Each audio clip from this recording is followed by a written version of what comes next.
Hello, how are you doing? Go ahead and make yourself comfortable because we're about to start. Today I want to talk about something that can transform your life. Nice people don't rule. Have you ever thought about that? How can we stop being just nice and really take control of our lives? First, we need to develop skills, build competencies, and learn to put everything and everyone in their rightful place. This includes taking charge of your own life. And the first step is discovering who you really are. Let me tell you something. People who know who they are don't live trying to please others.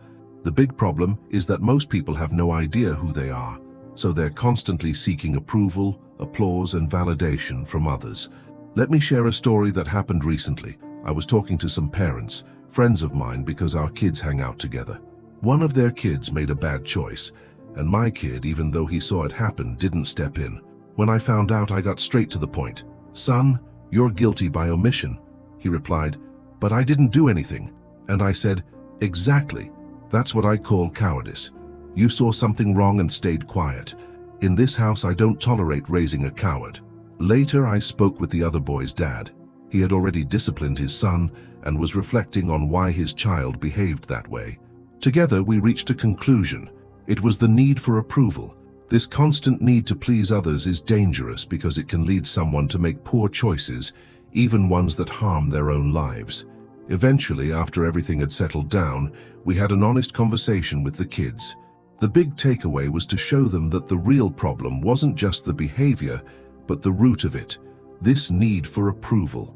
Can you imagine how many people today are facing problems, or even sitting in jail, because they wanted to please someone else? How many projects, businesses, or dreams have been abandoned because someone didn't want to say no and risk disapproval? This nice person behavior has serious consequences. And the worst part is, it doesn't just affect you, it impacts your family, your kids, and even the future of something that could thrive. People who live to please others end up being walked on, discarded, and forgotten.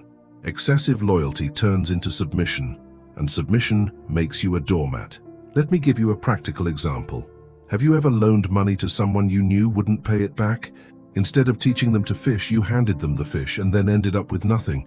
Being nice might seem noble, but often it's just a way to avoid the responsibility of saying no. So here's my invitation to you. Discover who you are. Understand the value of your life and learn how to take control of it. Because when you govern your own life, you're no longer ruled by others. And that, my friends, is what changes everything. Now think about this. How many times have you worked hard, gone out of your way to help someone, and in the end they didn't even apologize, didn't thank you, or didn't repay you? Worse, they made you feel guilty, as if you were the one in the wrong. Why does this happen? It's simple. Because you're the nice person in the relationship. Being nice all the time, trying to make everyone happy, only traps you in a cycle of disappointment and frustration. It's time to break out of that role. Take ownership of your identity. When you own your identity, you set clear boundaries, and boundaries are essential. Do you think you need to be the nice guy for everyone? No. People need to understand that you have your own territory, and you're in charge of it. Start with your first territory, your body. God gave you this body to care for, respect, and govern. It's not just a physical space, it's the foundation of everything. When you start governing yourself, no one messes with your mind, no one manipulates your heart, and no one invades your thoughts without permission. You don't sell, rent, or lend control of your life to anyone. Now let's go further. Your territories expand. Your family is a territory. Your children, as they're being shaped and formed, are a territory. Your business, your projects, and even your relationships are territories. When you understand what it means to govern, no one, whether they're an employee, a friend, or a stranger, will ever make a fool of you again. Want another example? Your body includes intimate territories. For instance, your genitals are sacred territory. It doesn't make sense to give them to just anyone because that means surrendering something only you should govern. Many people, because of a fleeting moment of pleasure or carelessness, have given up control and in the process multiplied their problems. This can include irresponsible relationships that led to diseases, guilt, or unplanned children. All of this is the result of weak governance over the most important territory, the body. The truth is, if you don't govern, someone or something else will govern for you. This applies to everything: your body, your emotions, your spirituality. If you're too nice with your pet sins, with people who drag you down, or even with the devil, you're sabotaging yourself. Do you want to please everyone? Know this: when you please the world, you inevitably displease God. God didn't call you to be nice to everything and everyone. He called you to obey Him, and obeying God often means displeasing the world. It's a choice, to please everyone or to please God, because in the end, it's impossible to do both at the same time. Now listen carefully. You can't love God and love the world at the same time. This is written in the Word of God. But here's the good news. God loved the world, but how He loved it is His decision, not ours. Our mission is to love our neighbor, but loving your neighbor doesn't mean being their doormat. Loving means serving, not being enslaved. Remember the biblical phrase, "We are kings and priests." What does that mean? It means we are called to govern and have dominion over what is ours. Governing isn't about being arrogant. It's about having clarity about who we are, our territories, and our responsibilities. A king governs with wisdom, without needing to flatter or bow to anyone. Many people live frustrated and sad because they've lost control over their lives. They've let others take over, as if their lives were a video game. Have you ever noticed when it feels like people have a joystick to control you? They frown, and you change your attitude. They praise you, and you change again. That's what it's like to live under someone else's control. Do you want to know what it truly means to displease? It's disconnecting emotionally from others' control. When you govern yourself, it doesn't matter if people praise or criticize you, because in your mind, it has no effect. A true ruler defines themselves by the level of control they have over themselves, not by the money they possess. It's about governing your territories, physical, emotional, and spiritual, and not being manipulated by those around you. Now let's talk about something that confuses a lot of people: investments. Recently, I overheard a conversation about Bitcoin. Some were saying, "I'll buy when it drops." Others said, "I'll invest when it goes up a bit more." This mentality of waiting for the perfect moment reflects a lack of patience and vision. A true leader understands that investing isn't about waiting for the right time. It's about having the patience to think long-term. People who act on impulse or external pressures often lose control, and many times their money too. I remember an experience I had with the stock market. We were involved in high-risk operations, and I felt it was time to pull out. I decided to stop, but a friend of mine insisted on staying in. 3 days later, he lost 1,000,000 reais. Why? Because he was driven by greed, the desire to earn more and more until he lost everything. Governing isn't just about knowing when to enter, it's especially about knowing when to exit. This applies to life as well. Often, having the patience and wisdom to stop at the right moment is more valuable than the desire to keep accumulating. Governing your life means knowing what's worth pursuing and what needs to be left behind. It's about owning your identity, setting boundaries, and living with purpose. Let me tell you something. Governing means making tough decisions and owning the consequences, even when the outcome isn't what you expected. Many people only want to invest or make decisions when everything looks perfect, but life doesn't work that way. Sometimes the perfect moment never comes, and it's up to you to decide anyway. Want to stop being too nice? Back up your decisions. Be brave enough to take responsibility, even for your losses. Some people only want to win. I see this even when I'm playing ping pong with my kids and their friends. There's always someone who wants to win at all costs, every single time. You know what I do? I go against them. Because life isn't just about winning, it's about learning. Winning is just the bonus for those who have learned. This lesson applies to every area of life. The other day I was playing soccer with a group, and one of the dads said to me, "I need to learn to play because of you." I laughed. He's 50 years old and wants to become a great soccer player. That's not the focus anymore. Spend your energy on something that's truly worth governing. Life is like that. We need to choose where to invest our efforts. For example, I enjoy playing soccer, but I play for fun. When I mess up, I laugh. When I get it right, I laugh too. This is just leisure, not something to argue or stress over.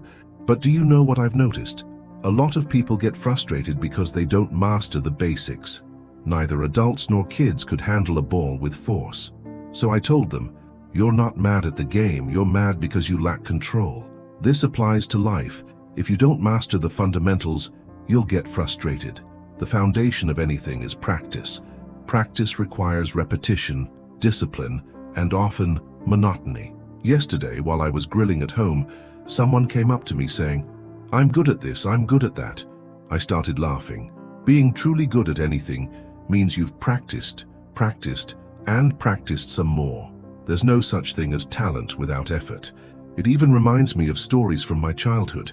When you grow up with little in poverty, you learn to improvise and do things that impress others.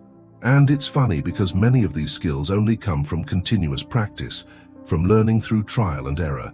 Governing your life is just like that, accepting that nothing comes without effort and that frustrations are part of the process. Let me tell you something funny. The other day we were walking on a slack line.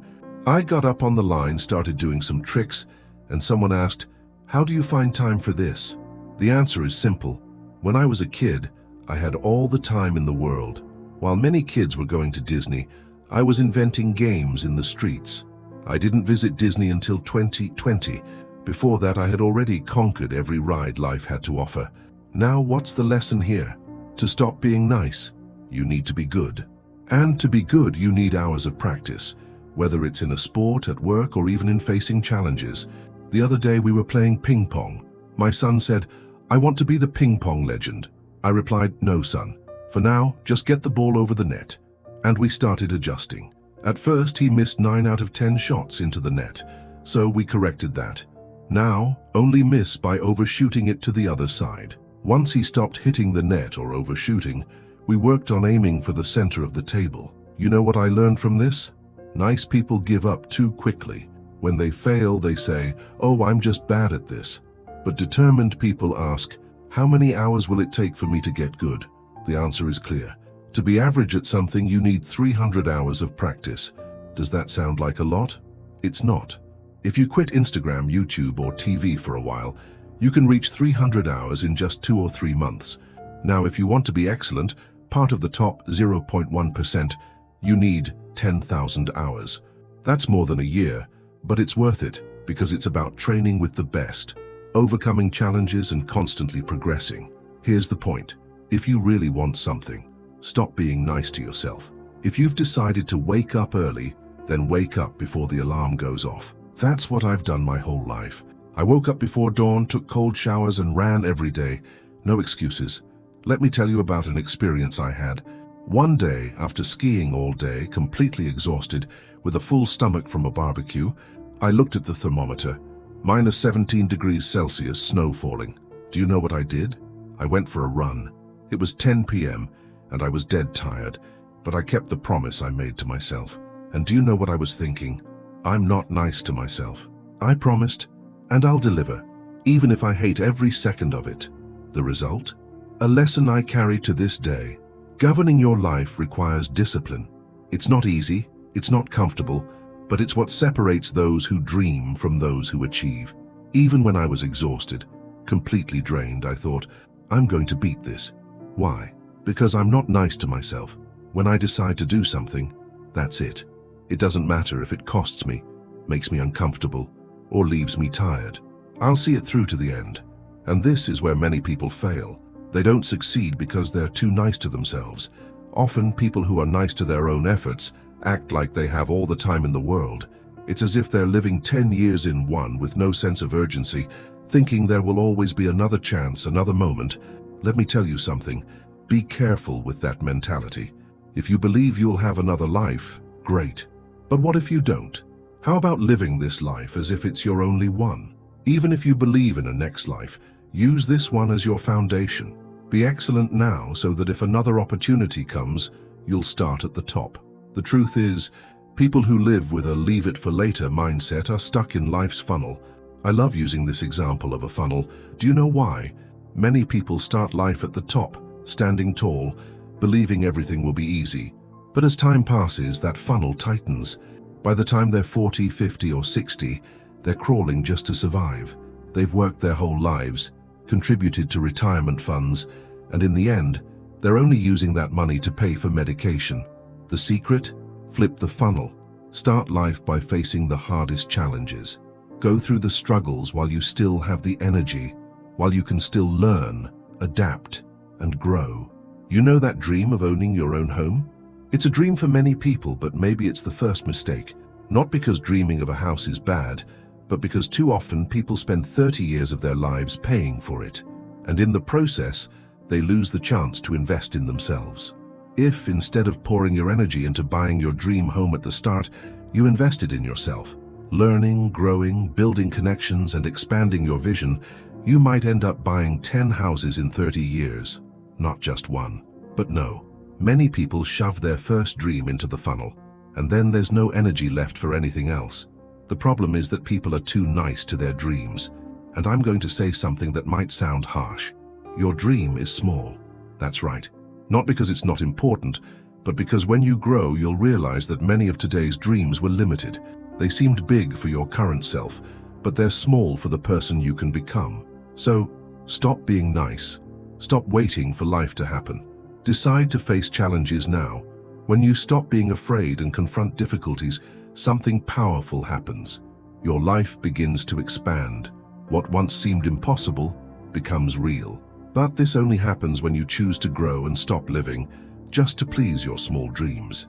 I clearly remember an old dream. I wanted a Chevrolet Omega. I never dreamed of million-dollar homes, and I never owned a house worth 1 million reais. But do you know what happened? I went from living in a house worth 240,000 straight to one worth 6 million. I skipped all the steps the world's logic said I should have gone through. I went from a 240,000 home to something that seemed impossible. Why? Because I decided to focus on growing as a person. I decided to prioritize growth, and the rest followed. And that dream of owning an Omega, I never got around to it. Later, I thought about buying a Camaro. One day, as I was driving down Andromeda Avenue, I saw a Camaro pass by and felt something strange, like I was leaving something behind. In that moment, I made a decision. I would never buy that car, not even if someone gave it to me as a gift. Why? Because I realized I was still being nice to my old dreams, carrying something that no longer made sense. And that's what many people need to understand. Stop being nice to your small dreams. Stop being nice to people who don't align with your purpose. Stop being nice to your past traumas and pet sins. You know what I'm talking about. Those sins are like feeding demons. It's like being the playground aunt, surrounded by 30 demons saying, "Come here, I'll take care of you." Enough. Stop being nice to the past, to your traumas, to that brother-in-law, that cousin, that aunt who only holds you back. These people need to wake up. Now let me ask you something. When will you start truly obeying God? Because those who obey God aren't nice to anyone or anything that goes against what He has determined. And let me tell you, when you start obeying God, get ready. People will call you crazy. They'll be shocked at your courage to follow what God says. That's just how it is. From Genesis to the 66th book, Revelation, there isn't a single person who obeyed God and was applauded. Even Jesus' brothers called him crazy. John 7. In Luke, it's written that they thought he was out of his mind. So, if you truly want to obey God, forget what others think. What gives these people the right to speak into or control your life? Why do you keep giving them permission to control you? Now, let's talk about your traumas. How can you expect to break through in life if you're constantly held back? Is it scarcity, fear of being abandoned, a need for approval, fear of confronting others? Let me ask you an honest question. How many lives do you think you have? Some people act like they have multiple lives, wasting this one precious life God gave them. Others live as if they have none at all, neglecting the chance to do something meaningful right now. Look at your behavior and ask yourself, am I taking care of the life God gave me? Or am I living as if it has no value? Most people haven't understood this. They're stuck in small dreams, old traumas, and a cycle of mediocrity that exists only because they're too nice to themselves. Some people treat their lives like a free sample of hell, saying, "I can handle it." No, you can't. Then there are others who understand that they have one life and they fight for it. And here comes the crowd saying, "Oh, God will provide." Of course God provides, but let me tell you something. He already has. God isn't anyone's employee. What you need has already been given. He's not creating new pieces of land or putting more gold in the ground. Everything you need is already here, buried in the earth and, more importantly, inside you. The question is, how long will you keep being nice to the devil? How long will you keep being nice to your laziness, your mess, and the excuses you use to justify your life? How long? You need to stop chasing things like a dog chasing a motorcycle. Instead, be like a lighthouse, attracting everything you need into your life. Do you know what amazes me? How people try to explain someone else's success. Some say, it's luck. Others, more spiritual, say, it's because God blessed them. And then there are those who whisper, oh, they must have made a deal with the devil. I've heard it all. He's a Freemason.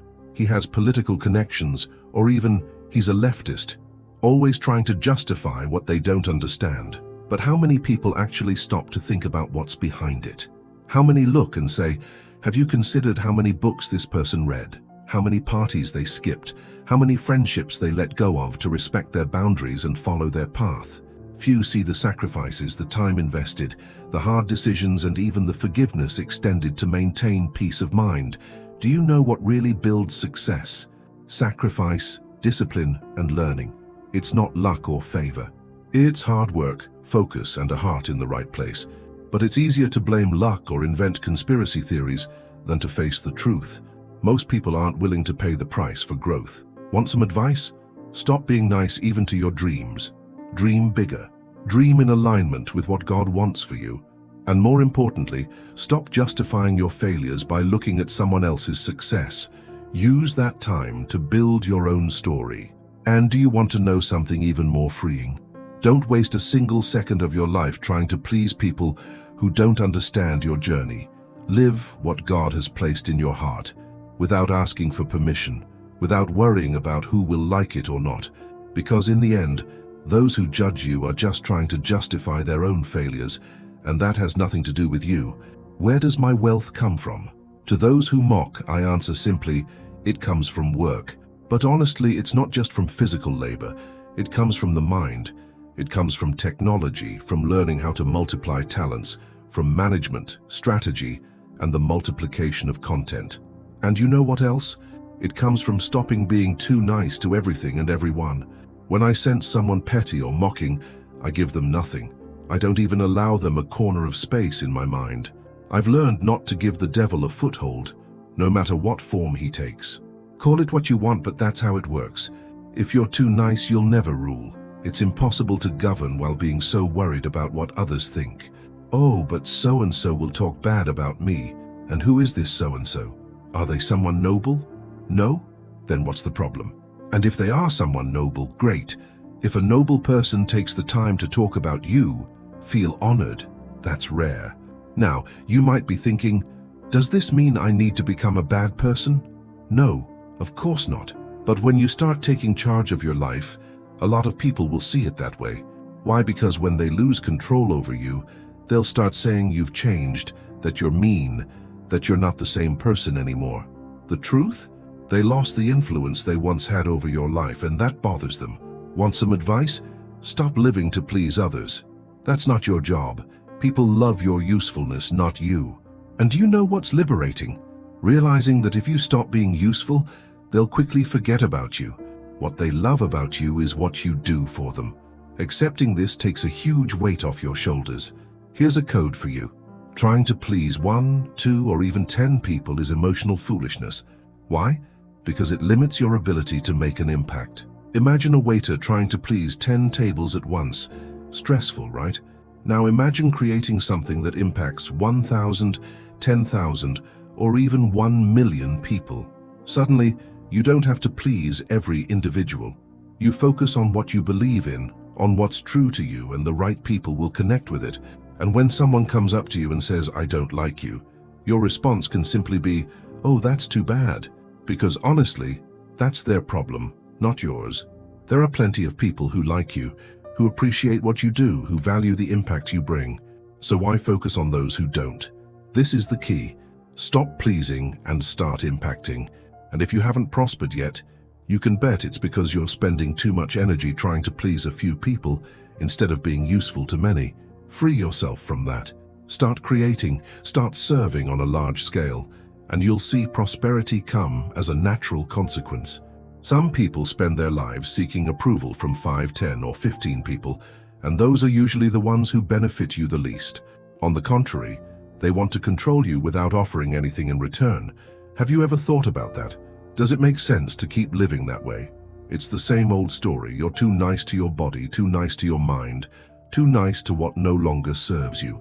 The other day, I was with my son. He offered me some chocolate and said, "Come on, just take it, it's free." I looked at him and said, "I'm not part of that crowd anymore. I don't mess with that stuff these days." He laughed and said, "Man, you're tough. And do you know why? Because I've realized that yes, my body wants chocolate, but I'm not a slave to it." When I decided to become an Iron Man, the biggest challenge wasn't physical. It wasn't about running, cycling, or swimming. It was about no longer being that guy who was a slave to food, excuses, or anything else that tried to control me beyond the finish line. Here's the point. Stop being too nice if you want to thrive on this earth. Great leaders aren't recognized by how much money they have, but by the decisions they make. And those decisions include leaving the past where it belongs. Because if you keep giving the past a free ride, it will clutter your car, fill your house, and block your plans. Picture this.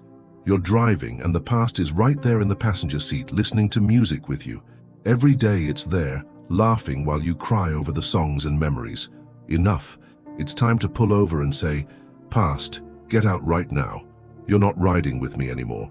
Reframe it and move on. It doesn't matter what happened. The past can't ride with you anymore. And here's something else. Emotional blocks are worse than any physical obstacle. You can have money, but if you're too afraid to use it, it won't serve you. You look at your bank account and think, "It's my money," but the block responds, "Let's not touch it. What if it runs out?" It's like a passenger who refuses to get out of the car. It's time to say, "Get out now." Here's the secret. Lose the fear of losing. Some people have already lost everything and are millions in debt. Is that the end of the road? No. If you've already lost everything, what else is there to fear? Now is the time to make decisions, because the real danger isn't losing money. It's living in fear, never trying, and staying stuck in one place. When you understand this, you'll realize that prosperity doesn't depend on what you have, but on how you think and decide. Don't be a slave to the past, to blocks, or to fear. Governing your life means freeing yourself from all that and moving forward with courage. Do you know what happens when you leave here and say, "Now I'm going to really learn this"? You start accumulating maturity, but it doesn't happen overnight. Maturity comes from your mistakes, your wins, the connections you make, and the corrections along the way. Some people want to mature instantly like magic. They learn to play ping pong today and already want to be a world legend. Slow down. For now, just get the ball to the other side of the table, one day at a time. If you try to do everything at once, you'll lose the fun, and worse, you'll get frustrated. When you reach 100 hours of practice, you'll see things differently, but it takes time. Whether you like it or not, it's step by step that you build something solid. And when you watch a Chinese player winning with their eyes closed, you realize the road is long. Calm down, keep training, stack up your hours, and figure out if what you're chasing is truly worth it. Now, do you want to know something fascinating? You can't unlock everything all at once. I've discovered this through studying emotional blocks since 2005. If you tried to resolve all your problems, traumas, and blocks at once, do you know what would happen? You'd die. Your brain couldn't handle it. It would go into shock and shut down all the sensors. It doesn't work that way. Think about it. Trying to fix 30, 40, or 50 years of life in 2 minutes is like attempting to perform 50 surgeries at once.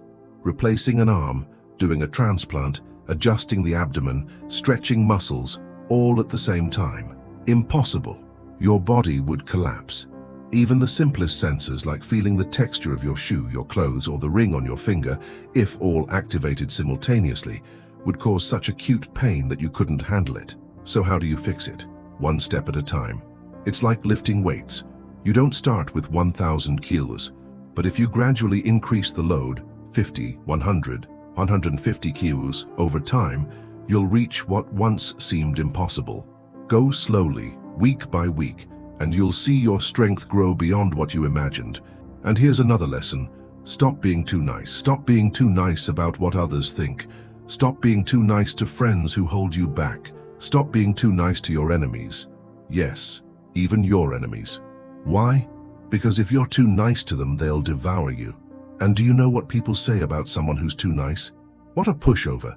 The problem is that you think others interpret your kindness the same way you do, but they don't. To many, excessive kindness is a sign of weakness. I'm not saying you should be rude or cruel, but you must set clear boundaries. Respect yourself. Protect yourself. Remember, you weren't created to please everyone. You were created to grow, prosper, and live according to the purpose God has for you. When you hand over that nice guy persona to someone, do you know what happens? They don't read it as kindness or generosity. They read it as weakness. And once you realize that, it's already over. That's why you need to start a process. Reframe, unlock, renounce, reprogram, decide, repeat, progress, scale, multiply, and overflow. Is it a lot? Yes, it's a lot. But without this, you'll stay trapped in the cycle of trying to please everyone. Picture this. Every day you host a dinner with the devil sitting at the head of the table. Your aunts, your friends, all those people who only hold you back. And why do you do it? Because you're too nice. You still think you need permission to live your life. Even today, some people are asking their religious leader for permission to marry, to work, or to make important decisions. Let me tell you a story. When I met my wife, her leader said, "He's not a man of God for you." And why? Was it because I lacked Bible knowledge, fasting, or prayer? No. The answer was something else. You're incompatible. He's poor, and you come from a well-off family. Excuse me? Since when is God's word measured by financial status? Now think about it. How many families were destroyed, or never even began, because of the advice of nice people? People who, deep down, are just projecting their own limitations onto others. If I had listened to all the nice advice, I'd never have accomplished half of what I have. When I decided to enter politics, people said, "Why? You already have everything." I replied, "You must be joking. Politics should be philanthropy, not a way to get rich at the expense of the people." But people would rather question, criticize, and project their fears onto you. Now, let me tell you something deeper. To obey God, you're going to have to disappoint people. You'll disappoint friends, family, and even yourself. Yes, even yourself. The hardest part of obedience is going against your own desires. Because if you only do what you feel like doing, you're just floating along in life's canoe, drifting aimlessly. Sometimes I think, should I just leave everything now? Go to Utah, strap on a snowboard and ride down a mountain? Or maybe go to the Sea of Galilee and play guitar? It sounds amazing, doesn't it? But that's not why I'm here, and you know what's funny? Many times, these talks aren't my priority. They're not my idea of fun. But it's rewarding to look at your faces and see that you're really reflecting, as if you've just taken a knockout punch of reality. And here's the truth. Succeeding in life means going against everyone, including yourself. Looking at food and saying, "You don't control me." Looking at comfort and saying, "You won't limit me." If you truly want to succeed, you have to learn to say no. No to what holds you back. No to what stops you. And sometimes even no to what you think you want. Because prospering is about governing. And governing starts with you. Look in the mirror and say, "Neither praise nor criticism will rule me." Because it all starts with what you see in that mirror, your body. If you can't govern your own body, what can you govern? Now you might be thinking, oh, he wants everyone to become an athlete. No, that's not it. But let me explain why this matters. Throughout history, all the great kings were athletes. They were masters of fencing, archery, combat, but before they governed, they were warriors. No one wants to be ruled by someone weak. Maybe you haven't realized this yet. You want to govern, but you can't even control your mouth. And this isn't about aesthetics or being handsome. Does being handsome sell more? Yes. It's a fact. More attractive designs get 60% more clicks. But that's not the point. This is about strength, control, and leadership over yourself. What really matters now is this. Reframe your past and stop being too nice to it. How do you do that? By not giving the past a free ride. The future? Same thing. Stop being too nice to the future by living in constant rehearsal. Anxiety is just kindness toward a future that hasn't arrived yet. You keep saying, I'll do it, but you never do. I know someone like that. Every day they say, this is it. Now I'm really going to do it. A year later, I hear the same story. And I think, how many lives do you think you have? Start now, even if it's bad. You can fix and adapt along the way.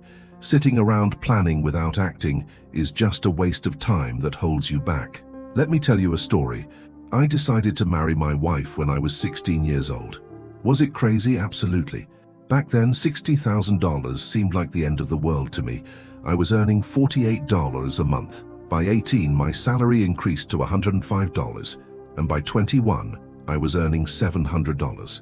How was I going to save up $60,000? That's when I stopped being nice to myself. I decided to work hard without complaining. And do you know what stuck with me? A simple phrase my father-in-law said to my wife. He just needs to be hardworking and honest. When she told me that, I thought, really, just that? That costs nothing. Because I was already working hard and had always been honest, I stopped overcomplicating things. In the end, we got married with $2,000. It was enough. I'll never forget our first purchase together. A mattress. Picture the scene. I walk into the store and get straight to the point. How much does this mattress cost? It wasn't about luxury or getting the best mattress in the world. It was about starting, even with little, and building along the way. The mattress cost about $120. I said, well, I have a computer, let's trade. I went home almost in tears thinking, this married life is going to ruin me. The only things I owned were a computer, a car stereo, a car and a bicycle. Practically nothing. I traded the computer for the mattress and a box spring. I loaded everything onto the car, and as I was driving, I thought, what stupidity. I was supposed to have $60,000 and here I am with $2,000. But then I told myself, let's go. My father-in-law spent $8,000 on the wedding. It drove me crazy. I told Carol, let's take that money. These people will eat everything tonight and won't even remember us tomorrow. Carol, that's the down payment for an apartment. But she insisted, I didn't have a quinceañera party. I want a beautiful wedding. The result? We had the party. And then the real work began. I remember our first trip to Carrefour. She managed to get a store credit card and celebrated. Oh, how cool. I asked her, do you want to buy a home theater or a TV on a 17-month payment plan? She chose, and I was thinking, in 17 months I'll already want something else. Life was like that, but it was so good. What seemed impossible with $60,000 was done with $2,000, and it was brilliant. The best part? We built it together. A lot of people look at their spouse and are scared. Oh, if she wants everything, I'll be left with nothing. Do you know what I think? When all I had was a bicycle, Carol was never ashamed of me. She sat on that bike and made everything seem possible. So when I heard family members bad-mouthing her, I stood up to all of them. Why? Because I am one with her. What I'm telling you is something that applies to any relationship, but especially to your spouse. You can't be nice to outsiders and cruel to those closest to you. I remember Job in the Bible. He lost everything, his children, his possessions, everything except his wife. As a reader, I used to think, God, why not take her too? But no, what remained was essential for him to rebuild. And it makes me think, many of you are kind to outsiders but harsh with the people who matter most. Your wife, your children, your family. Do you even know what a soul is? What a spirit is? What it means to be human?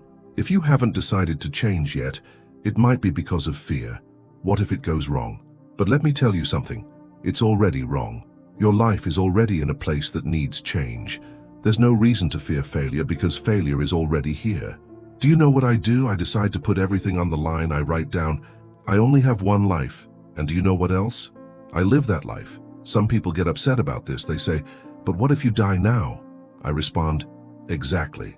I'll die empty. I'll die knowing I multiplied, lived as much as I could, and did everything within my power. When you can rest knowing you've done what God asked of you, it doesn't matter what happens. You sleep peacefully and wake up with the most powerful smile there is. It's freeing to live without fear, knowing you've done your part. Do you know what I say from the depths of my heart? I don't have control over everything. I can't decide for God, but I can do one thing, fight with purpose. Someone once asked me, aren't you afraid? I replied, I'm terrified, but not of what you think. My only fear is that God might take away the favor He's placed on my life. That's my fear. The rest? People can talk, hit or shoot, it doesn't matter to me. Those who truly live with purpose aren't governed by the opinions of others. And do you know what? Neither praise nor criticism weighs on me, because the unfailing word has already told me what I need to do. The The problem with being too nice is that you give attention to outsiders while neglecting those on the inside. The ones on the inside are your wife, your children, and God. Yes, God is also inside. But while you ignore the ones who matter, you try to please the world outside. That makes no sense. Want to be smarter? It's not just about studying, it's about making decisions. Decisions that challenge your emotional intelligence, help you reframe, and let go of what doesn't serve you. Spiritually strengthen yourself in the Word. Read Galatians 5:22 and reflect on the fruits of the Spirit. Meditate on Ephesians 6 to strengthen your spiritual armor. In Romans 12, learn how to renew your mind continually. And in 1 Corinthians 13, understand what true love is, a love that flows from the inside out. And you know what else? Don't back down. Hebrews 10 says that those who shrink back are not respected in eternity. In Revelation 3:21 it says, "To the one who is victorious I will give the right to sit with me on my throne, just as I was victorious and sat down with my Father on his throne." That's governance. That's purpose. So why keep giving attention to what doesn't matter? Why feed demons, bow to pet sins, or give the past a free ride? Stop. You already have enough. And with God, enough is everything. Matthew 21:42 speaks of the gospel of the kingdom being preached to all nations. That's the mission, the true focus. Your eyes need to be good. As Titus says, if your eyes aren't good, your whole body won't be good. It makes no sense to stay stuck in small things, in irrelevant opinions, while the greater purpose calls you. So hear this. It's time to stand up, plant your feet firmly on the ground, and say, enough is enough.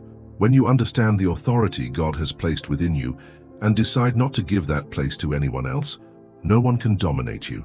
It's liberating. But this authority doesn't appear overnight. It's something you build. Governance is about territories, and territories require expansion. Expansion of mindset, awareness, and actions.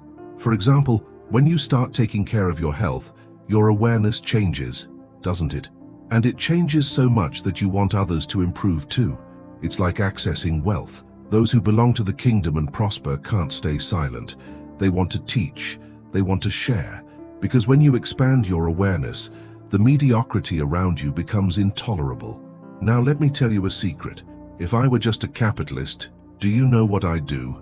I'd fund the communists. That's how it works. The big capitalists fund the crazy communists to create barriers to prosperity and maintain control. But it's more than that. To truly live, you need to understand that you're a ruler, and the governance you should reflect is heaven's governance on earth. You can't give up just because everyone is against what you're doing. Keep going, even if you heal your own life in the process. Because your life here is a rehearsal for the next one. It makes no sense to give up something eternal just to please someone who, soon enough, won't even remember your name. Here's a hard truth. The only day you'll truly be forgotten is when no one speaks your name anymore. That means you left no legacy, didn't multiply, didn't impact lives. Some people truly die on the day of their death because they never did anything meaningful. Here's my suggestion. Stop being too nice. Or to put it more bluntly, stop being an idiot. Grab a pen and paper and make a list. What's making me feel like an idiot? Write everything down. Then face each item on that list. Because when you confront those things, there's no room left for manipulation or control. Want help to change faster? There are two ways. The fast way, which hurts more, costs more, and requires you to stop everything and transform your life all at once. Or the slow way, addressing each point over the course of a year or more. Both work, but the choice is yours. Everyone has their own pace. Have you ever seen a Bugatti Veyron or a Ferrari hit 280 miles per hour on the track? These cars aren't just beautiful. They're built for that. They have aerodynamics, downforce, advanced suspension, and a structure designed to handle absurd speeds. It's impressive because, even at 250 miles per hour, these cars cut through the air without flying off the ground.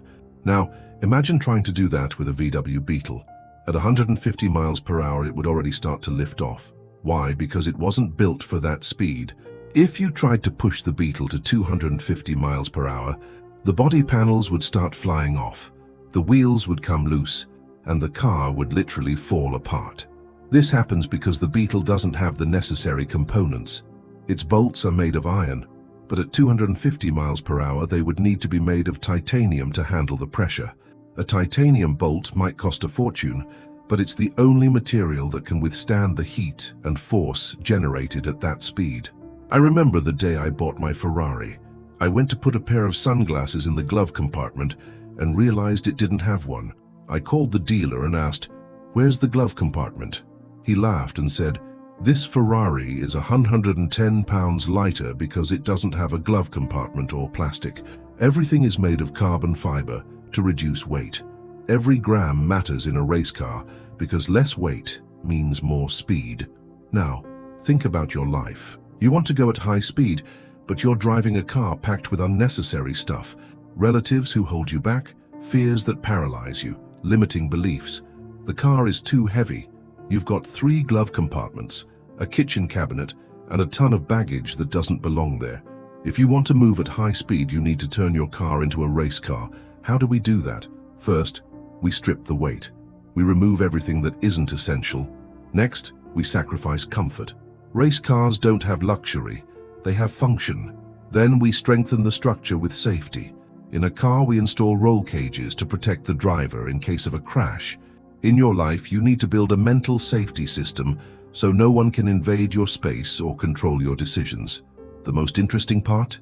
Every race car started as a regular car. They don't roll off the factory floor ready for the track. They need to be stripped down, adjusted, and rebuilt. The same is true for you. You can become a race car, but you'll need to make tough choices. Shed the extra weight, let go of comfort, and strengthen your structure. Want to live at your maximum capacity? Start dismantling what's holding you back. Get rid of the unnecessary glove compartments in your life. Replace weak bolts with components that can handle the pressure. And above all, transform your mindset. Because just like a race car, you too can be built to reach speeds you never imagined possible. I remember my rally car. The suspension I installed on it was more expensive than the car itself.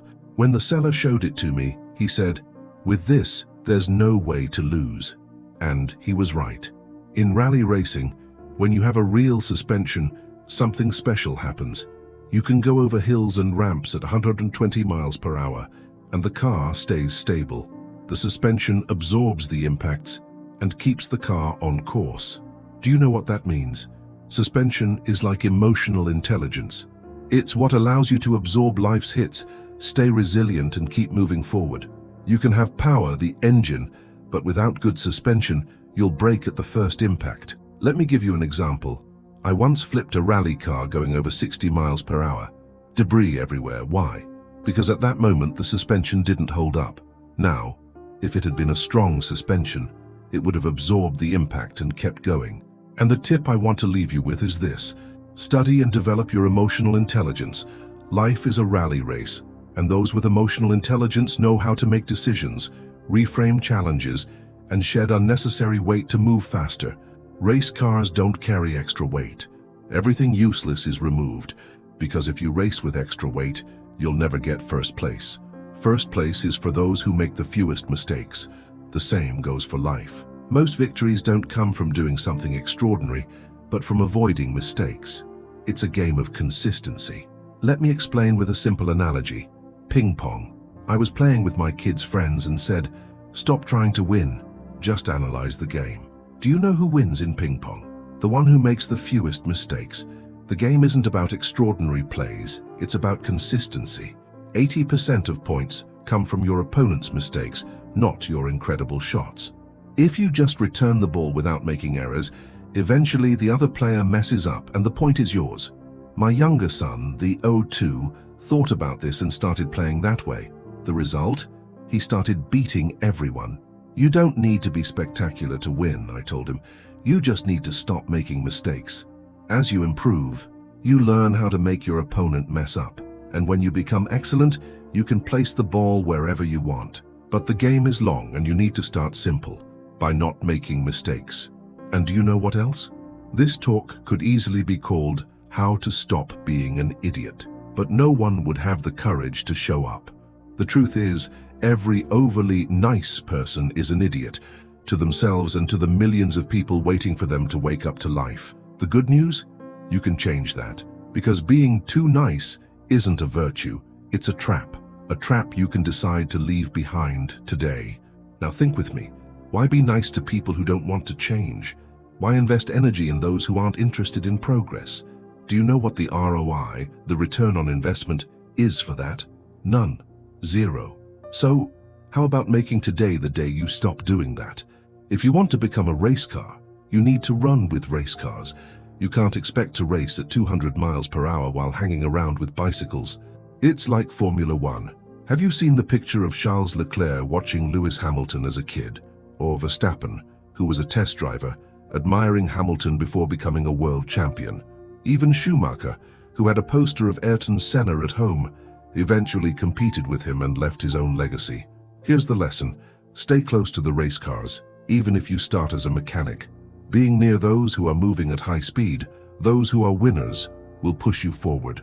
Staying close to the defeated will only shrink your thoughts and lower your goals. You'll find yourself talking about going 200 miles per hour with someone pedaling at 12 miles per hour. If you want to explode into success this next year, the answer is clear. Stay close to the race cars. And let me tell you something straight from my soul. I wish I had heard this when I was 20 years old. I wish I had been sitting in a talk like this, with a notebook in hand, writing everything down and leaving with a list of decisions to change my life. Something like, I'm going to change my WhatsApp number, delete contacts who don't help me, focus on my goals, and stop being too nice. Because in my youth I had to figure it all out on my own. I was talking about emotional intelligence when no one even knew what it was. I started studying Daniel Goleman in 2005 and was amazed by the concept. But I had no one to talk to. I'd bring up NLP, neuro-linguistic programming, and it felt like I was speaking Greek. There was no one to tell me, press here, do this, follow this path. So, what did I do? I discovered, on my own, that changing my behavior was possible, and it transformed my life. If you're hearing this now, you have an advantage I didn't have. Someone to show you the way, to tell you it's possible. But in the end, the choice is still yours. Will you keep pedaling a bicycle, surrounded by people who don't want progress, or will you step into the world of race cars? Remember, you can't be a race car if you're riding with bicycles. Make decisions today. Change the course of your life, because those who don't decide remain stagnant. And staying still, you'll never get anywhere. When I discovered it was possible to change my behavior, I decided, now I'll change theirs. Not because I wanted to change people, but because I needed to hit results. At the time, I was managing a team, and I couldn't stand the thought of missing my targets. I knew what needed to be done to hit the numbers, but I realized that to do that, I had to change the mindset of the people around me. So I started working with each person individually. I discovered their dreams. And do you know what I realized? Most people don't dream about anything. Their dreams were always something basic, almost lifeless. Oh, I'm having problems in my marriage, Mouse, or I have issues with my dad. I thought, this can't be real. These people have emotional problems that could be fixed with the basics. And there I was, helping to fix marriages, resolve grudges, and remove mental blocks. Deep down, I didn't want to change their lives. I wanted to achieve the results I was responsible for. But I understood that until their mindset changed, progress was impossible. It's the same with the country today. If people don't prosper, nothing big can change. You can't transform a nation with a population that doesn't believe in change, that still idolizes the past and the same old leaders. You can't expect to race alongside Usain Bolt while surrounded by people who don't want to move. The foundation has to prosper. Sometimes I wake up and think, why don't I just move to another country where people appreciate me more? Somewhere else maybe I'd be welcomed. But here, half the people give me a hard time, and the other half doubts everything. Even so, I believe in the miracle. Why? Because the miracle isn't just mine, it's ours. But it only happens when we decide to change. Paul said something that might sound arrogant at first. If you have difficulty imitating Christ, imitate me. I understood this later. He wasn't putting himself above anyone. He was saying that sometimes we need someone close to follow, someone who already governs and lives the life we aspire to. But here's a warning. Don't imitate me as a fan. Fans don't prosper. Fans buy tickets, cheer, but never move forward. Fans are passive. They're spectators. Do you know what irritates me the most? When someone says, "I'm your biggest fan," I always ask, "What has changed in your life by following me?" And the answer is almost always the same: nothing, because fans don't act. And this isn't a secret. Want to change your life? Stop being a fan and start being an active participant. Fans and haters are practically the same. They stay on the sidelines, without real transformation. Do you know what amazes me the most? People who go from being fans to haters because they didn't get attention. I've seen unbelievable cases. People recording videos saying, "I'm your biggest fan. I'd do anything for you. I'll give you $1 million, my house." But because I didn't give them attention, they started attacking me. That's why I don't pay attention to fans or haters. Both are extremes that don't lead to progress. Now the question is, do you want to change, yes or no? If you do, the best way is to walk alongside someone who's already changed. It accelerates the process. Want to start at the basic level? I'll always be here, sharing for free. I'll never stop sharing what God has placed in my heart. So what do you want? Stay on the surface, enjoying the basics, or dive deep? The choice is yours. I'll be here, showing the paths, but it's up to you to decide how far you want to go. Just don't forget, methods and action are what transform lives, not just knowledge. And this applies to everything in life. If you want to prosper faster, you need a method. Which method? The one that makes sense to you and brings you closer to your goals. My suggestion? Study people who live the kind of life you want. It doesn't have to be with me. I'm not jealous of anyone else's success. If someone has what you want, learn from them. Now let me tell you something important.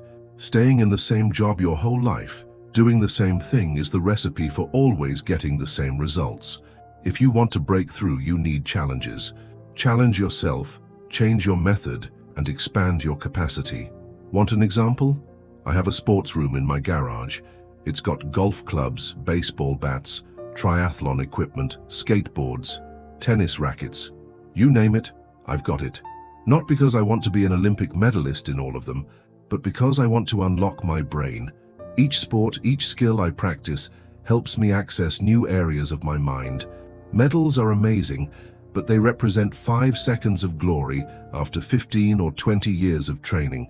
My goal is bigger: to restore more people, reach more lives, and unlock more potential. The other day, I was playing basketball with a friend who's an Olympic medalist. He was frustrated. "How do you beat everyone in basketball?" I replied, "Method. Everything has a method. Whether you want to succeed in sports, business, or any area of life, you need a method. Willpower or raw talent alone won't cut it. You need a clear, effective strategy. Do you want to know the difference between those who succeed and those who don't? Method. A good method saves time, prevents mistakes, and accelerates progress. And I'm not just talking about big goals.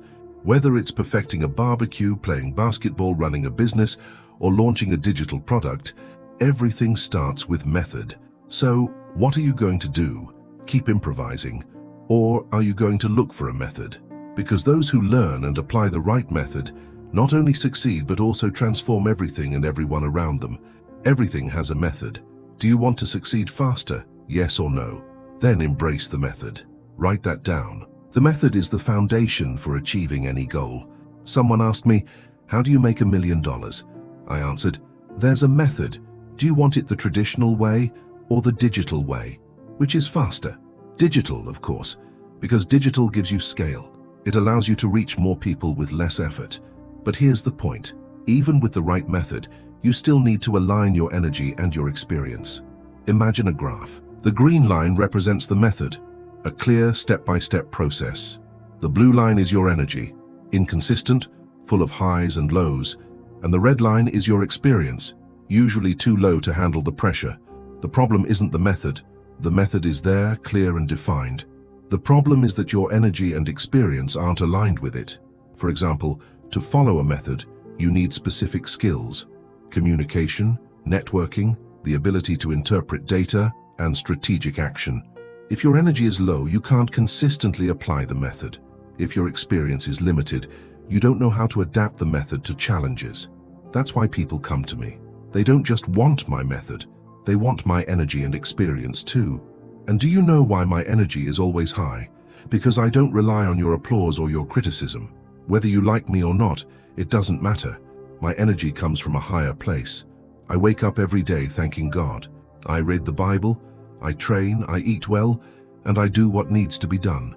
My energy is renewed daily because I focus on what matters, not on distractions. Now let me ask you, how's your energy? Yesterday's energy won't work for today. It's gone. Today you need to generate new energy. Say this, energy. Because energy is vital to align the method and experience. When these three things, method, energy, and experience, come together, the game changes completely. So what are you going to do? Stick with just the method but no energy? Try to climb with low experience? Or align everything to reach the next level? You need to invest in all three areas. Buy experience if necessary. Learn from those who have already reached where you want to go. Apply the method consistently and keep your energy high.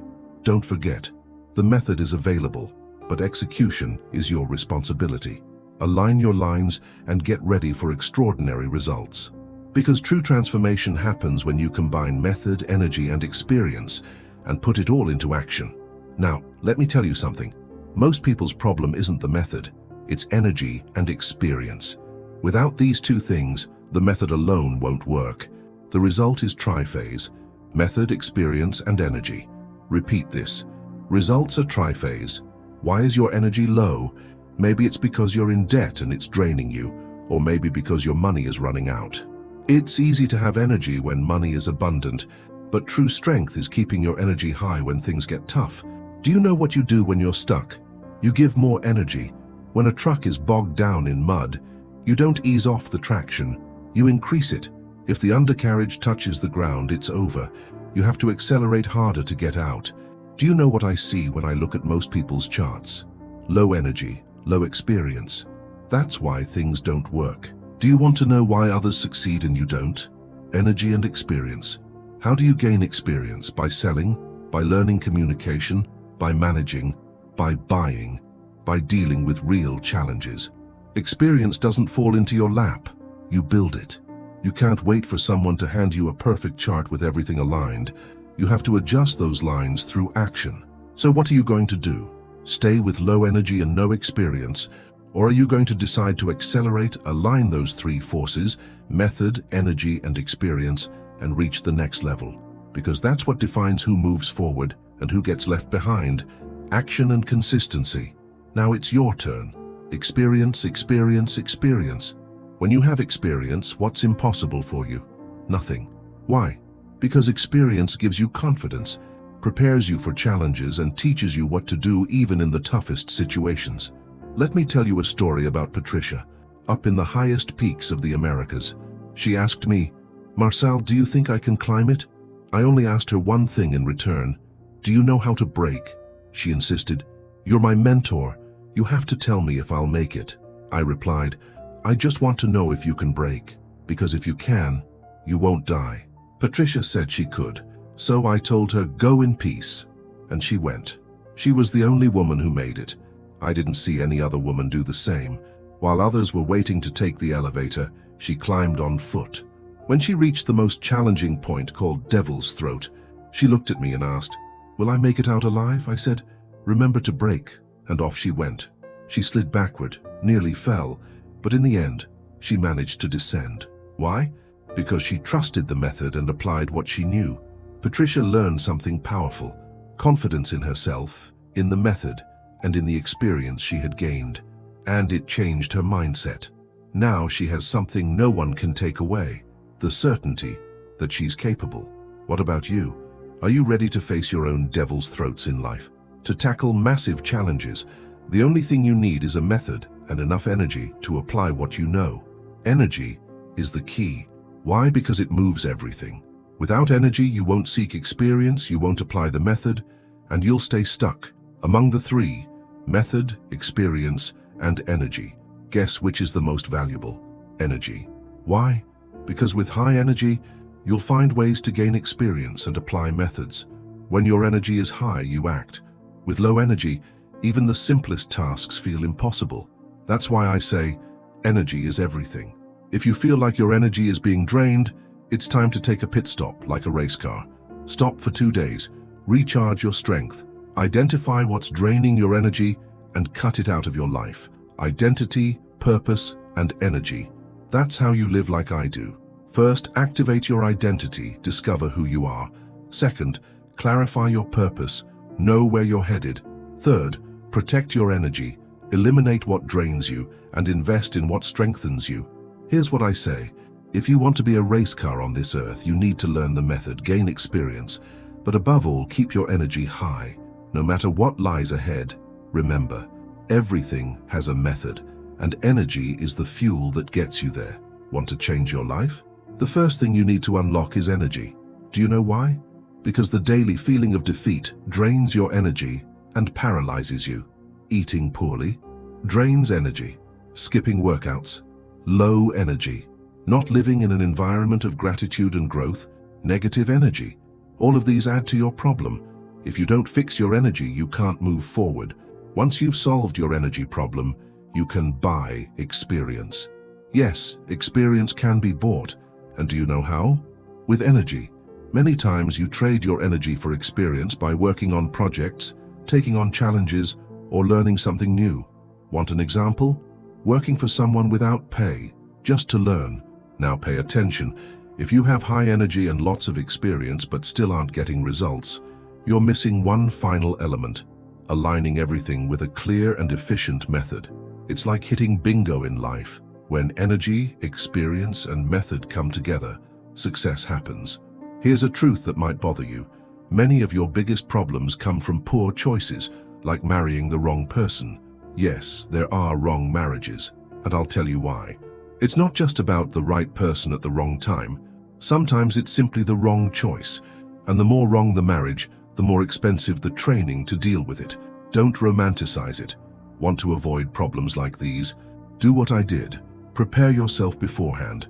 Thinking about getting engaged, take a premarital course.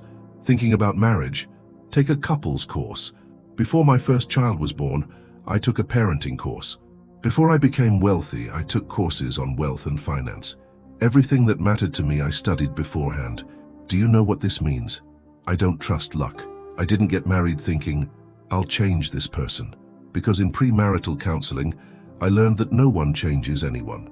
I went into marriage knowing I chose to be there because it was something I could manage. To train my kids, I studied beforehand. To build wealth, I studied beforehand. I didn't go into life thinking I'd figure it out later. That's why I make things work. Now let me ask you, why aren't you making it in life? I'll tell you why. Because you're not preparing. You go into situations without a method, without energy, without experience. You think things will work themselves out, but they won't. Want to prosper? Unlock your energy, gain experience, align everything with a clear method, and watch transformation happen. But remember, none of this is luck. It's preparation, decision, and action. Do you know the problem with people who fail in life? They don't seek a method. They'd rather try to get rich without effort or direction. But let me tell you how I did it. One of the things I loved most when I worked in the private sector was the investment in training. That's what made the difference. Sure, the bonuses were great, but what really stuck with me were the training sessions. They prepared me for what was to come. I remember a curious story. A year after leaving the company, I got a call congratulating me on a bonus I'd earned. Why? Because I planted the results before I left. That kind of recognition is rare. It was shocking to realize that what I planted back then was still bearing fruit even when I was no longer there. And that's what a method does for you. It creates fruits that keep growing. If you want different results, you need a different method. You can't keep waiting for things to fix themselves. Choose to invest in yourself. Because in the end, it's not about how much you watch or read. It's about how much you apply, invest, and align your energy, experience, and method to create the life you want. The method is clear and it has 3 pillars. Activate your identity. When you know who you are, no one can stop you. Break emotional blocks. This makes you stronger. Challenge after challenge. Clarify your purpose. This gives you a clear focus like a cannonball aimed at the target God has set for you. Everything has a method. Repeat that. Everything has a method. There's a method to prosper, to start a business, to become a millionaire, even a billionaire. Want to know how to become a billionaire? Multiply talents. Create an ecosystem where many people become multi-millionaires, and you will inevitably get there. Without this method, you'll never reach 1 billion. And of course, there's a method for spiritual life too. Want to know the method to get to heaven? It's written in Romans, "For all have sinned and fall short of the glory of God."